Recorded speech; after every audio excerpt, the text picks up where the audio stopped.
Olá, você que está prestes a assistir à mesa de debates de hoje. Você sabe que o nosso programa é feito todos os dias com muito carinho para você. Então já te convido para curtir o nosso vídeo, compartilhar os nossos programas nas suas redes sociais e se você ainda não é inscrito no nosso canal, se inscreva para não perder nada do nosso conteúdo.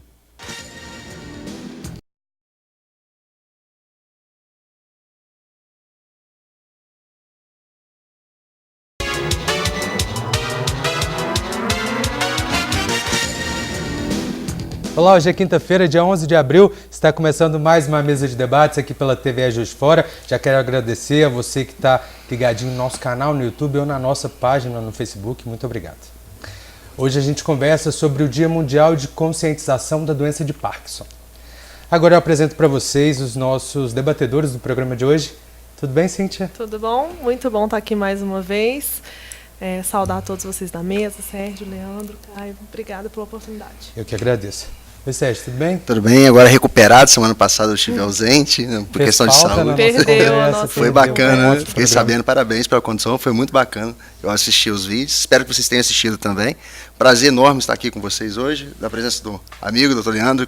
A gente divide alguns trabalhos ligados à educação e hoje é mais um momento, né, para educar o povo a respeito de um quadro de saúde importante. Exato. E quem não assistiu ainda o programa de quinta-feira passada, nós falamos sobre mediação de conflitos, é só procurar que ele está aí nas nossas listinhas de vídeos. Agora eu apresento para vocês o nosso convidado do programa de hoje. A gente recebe o neurologista Dr. Leandro Cruz. Tudo bem? Tudo bem, Caio. Boa tarde, Cíntia, Sérgio. É um prazer estar aqui com vocês para discutir sobre o Parkinson. Prazer é nosso. Obrigado. Bom, desde 1998, a Organização Mundial de Saúde estipulou o dia 11 de abril como Dia Mundial de Conscientização da Doença de Parkinson. A doença é marcada pelos tremores, a rigidez das articulações e a lentidão nos movimentos. E ela é mais comum entre 60 anos e 65. A gente vai conversar agora, a partir de agora, sobre essa doença, né? E vai tirar também todas as dúvidas, tentar esclarecer sobre esse problema. Doutor, eu queria que você falasse de uma forma mais abrangente o que é a doença. Você tocou em aspectos importantes. A doença de Parkinson é uma doença tida dentro do grupo das doenças neurodegenerativas. Essa é uma doença que predomina sintomas motores, como você colocou. O tremor é do tipo de repouso, ou seja, quando o indivíduo está com o braço parado, o tremor ele aparece. Quando ele vai executar o movimento, o tremor desaparece. Mas o tremor nem é fundamental para o diagnóstico. Os dois outros aspectos, que são a rigidez das articulações, os músculos mais endurecidos, maior dificuldade de executar o movimento, uma menor velocidade de executar os movimentos e uma pobreza de movimentos, esse sim é o quadro mais característico. Então, às vezes, o tremor nem aparece na evolução da doença. Como ela é uma doença neurodegenerativa, infelizmente ainda não se tem uma cura para a doença de Parkinson, mas tem muita coisa para fazer diante do diagnóstico, né? A primeira questão, inclusive, envolve uma recuperação psíquica, porque muito frequentemente a família e o paciente já conhecem a doença de outras experiências, ouviram falar, e ao receberem um diagnóstico, aquilo é um choque muito grande. Então, expor para o paciente, para os portadores da doença, que existe um caminho a ser percorrido é fundamental para alcançar bons resultados no tratamento. Doutor, o fato da gente ainda desconhecer a origem da doença, isso impede que a medicina consiga avanços mais significativos? Ela é uma doença dentro de um espectro bem complexo em termos de etiologia, ou seja, em termos de causa, né? 10% dos pacientes que têm Parkinson têm uma causa genética do Parkinson, alguns genes já são identificados. Mas outros 90% dos portadores da doença não têm familiares acometidos e uma vez dosados esses genes já conhecidos, essa dosagem é negativa. Então a gente precisa, de fato, de se aprofundar mais dentro do conhecimento da causa para, assim, dar o passo seguinte, que é aperfeiçoar o tratamento, né? Visando ou lentificar a doença, né? Puxar um freio de mão na evolução, interrompê-la ou mesmo curá-la num dado momento. A gente não sabe acerca da evolução da doença, principalmente da sua origem, mas hoje a maioria dos papers indicam que ela tem um fundo inicial no trato gastrointestinal.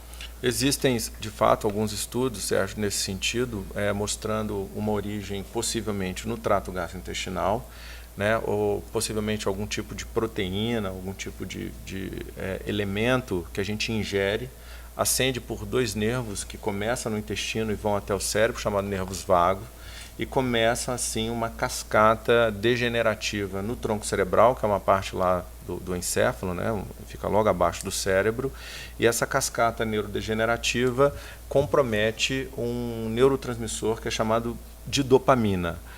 A dopamina ela é produzida em células do tronco cerebral, numa área chamada substância negra, e o prejuízo dessa neurotransmissão dopaminérgica é que vai levar a essa gama de sintomas que foi aqui levantado, né?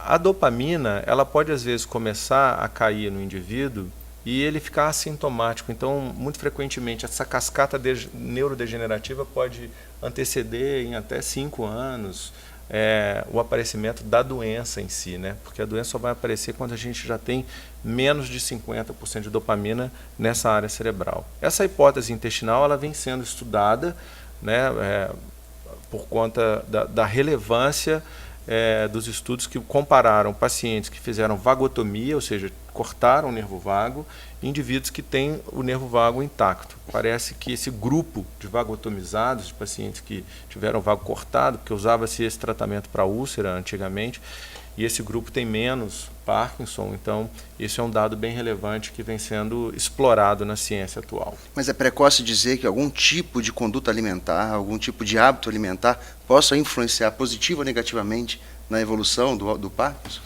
É um pouco precoce, mas esse eixo intestino-cérebro, né, tem hoje um capítulo novo na neurociências, que é o eixo Brain-Guts, que é cérebro-intestino. Ele vem sendo explorado não só na doença de Parkinson, mas também na depressão,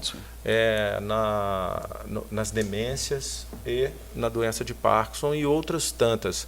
É muito interessante se a gente for ver os dados desse nicho novo de pesquisa, que é esses Brain Guts. Crianças, às vezes, que não foram amamentadas têm mais chance de ter depressão.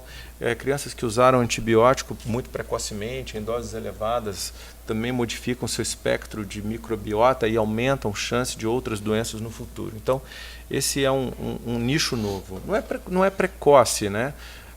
Eu costumo conversar com meus pacientes sobre isso e dou a orientação que é interessante a gente fazer a alimentação que a nossa avó falava para a gente fazer e comer as coisas que a nossa avó comia, né? É muito estranho a gente deixar uma comida ali que não vai apodrecer nunca, né? Então isso é bem suspeito. Comer comida de verdade, né? Comer comida. Isso não só para... Não estou falando especificamente da doença de Parkinson, mas para a saúde do indivíduo em geral, isso é fundamental. Você tocou num aspecto aí que para mim é particularmente interessante, porque eu trabalho com amamentação e a gente sempre cita vários benefícios e eu nunca tinha ouvido falar isso, que, né, até o Parkinson pode vir de uma criança que possivelmente não foi amamentada, né? Logicamente. A conclusão não é exatamente essa, né, mas que a amamentação diminui doenças possivelmente muito depois do indivíduo crescido, isso sim. Isso. Então, na questão de diabetes e tudo mais, já tem estudos mais fortes sobre isso, né? Sobre o Parkinson eu nunca tinha ouvido falar. Mas o que eu queria perguntar, na verdade, são 2 perguntas. A primeira é se o diagnóstico mais cedo do Parkinson vai ajudar na evolução do tratamento e, se sim, também qual é o tratamento inicial, né, que a gente faz e também como que os parentes podem ajudar essa pessoa a fazer esse diagnóstico inicial. Posso complementar? Quero saber também, já que ela falou sobre esse diagnóstico, se existe algum exame de rotina a partir de certa idade que deve ser feito para descobrir possíveis sintomas? Na verdade, assim, exame complementar, vou começar pela sua, exame complementar para saber se o indivíduo vai ter ou não a doença não existe e a maioria dos exames vai dar normal com o paciente já com a doença evoluindo, porque ela é uma doença bioquímica. Mesmo os marcadores de dopamina, né, que é esse neurotransmissor que está alterado, sendo visto em aparelhos de imagem, né, a necessidade da doença estar muito avançada, às vezes, para aparecer os traços da doença no exame complementar, ou seja, é muito mais diagnóstico clínico, médico, do que por exames atualmente. A questão do início do tratamento, ela é importante. Quanto mais cedo se começar o tratamento, melhor a evolução, na medida de que a equipe é montada. O tratamento de Parkinson não é só com remédio. O remédio utilizado, ele é um remédio que repõe essa dopamina perdida. A gente pode falar sobre esse tratamento daqui a pouquinho? Claro. Fazer a primeira pausa do nosso programa de hoje, já voltamos.